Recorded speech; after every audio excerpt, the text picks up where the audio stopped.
Thank you. Good evening. Before I start, I just want to apologise for my appearance this evening, ladies and gentlemen. I am not usually this short and bald. I was recently the victim of identity theft. This is what the bastards left me with. So if you're out later and happen to bump into a 6'4" black Glaswegian woman, it might be me. I am joking, of course. I am this short and bald. I was born short and bald, actually. You can only imagine my disappointment now after all these years, finding myself pretty much back where I fucking started. It's not a great look. I think we can all agree on that. It's not a look anybody aspires to. There is not a man in this room who stood in front of a mirror at the age of 12 and thought, oh, I hope I don't grow anymore and all my hair falls out by the time I'm 30. Ladies are not attracted to short, bald men. Feel free to disagree, anybody. Let's say. No, I'm aware of that. If you need any evidence, you only have to look at any dating website. Count how many adverts you see from women specifically looking for a short, bald man. You won't see any. Trust me, I've looked. Actually, once I saw one years ago. Would like to meet short, bald men, age, personality, unimportant. I replied, and it turned out to be someone casting for extras for the Lord of the Rings movie. My friends used to say to me, don't worry about it, Pete, it's what's on the inside that counts.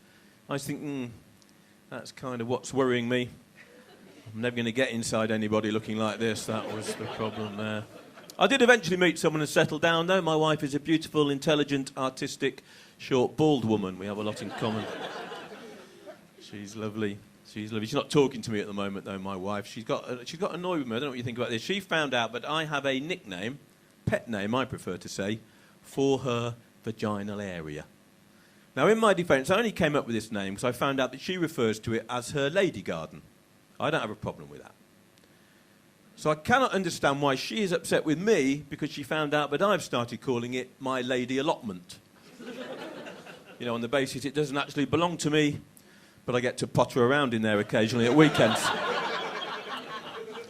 Not now, though. Not now. She would have loved that when we first met. We've been together 12 years now, and that sort of thing has all sort of worn off. You know, I used to love getting text messages from her. I get them constantly. It's really pissing me off now.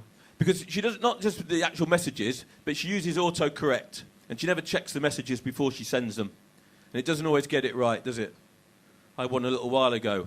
Help, I've locked the Jews in the bar. I read the message, I panicked. I'm Jewish, my family's Jewish. I thought, oh my God, she's finally lost all patience with the whole Middle East peace process, taken my parents hostage in the local pub. I rushed home, only to find what she'd meant to say was she'd locked the keys in the car. Not quite such a panic. I had one last week. I was out with some mates, got quite late, text message, when are you coming home, you bald twat? Still trying to work out what she meant by that one. It's not always obvious, is it? Not always obvious. I do love being married, though. I do love being married generally. Most of the time, it's great.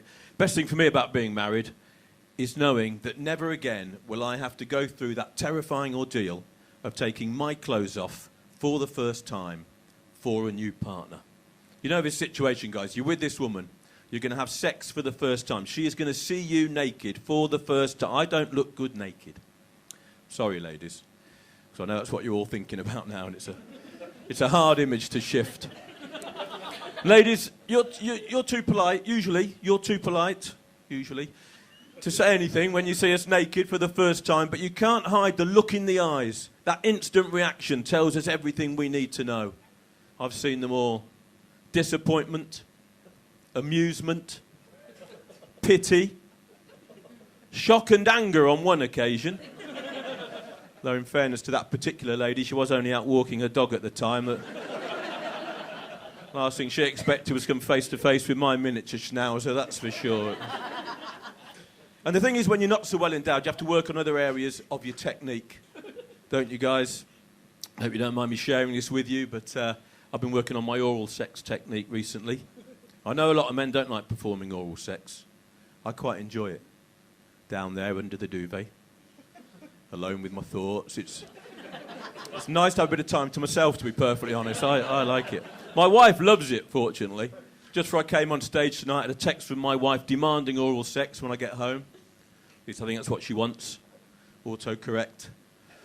I'm assuming she doesn't really want me to rush home and give her aunt a good kicking, but you never know. You never know.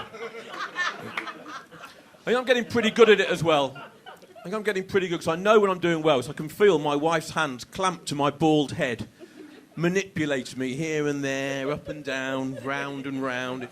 It's a bit like someone trying to have a conversation with their dead grandmother on a Ouija board, you know.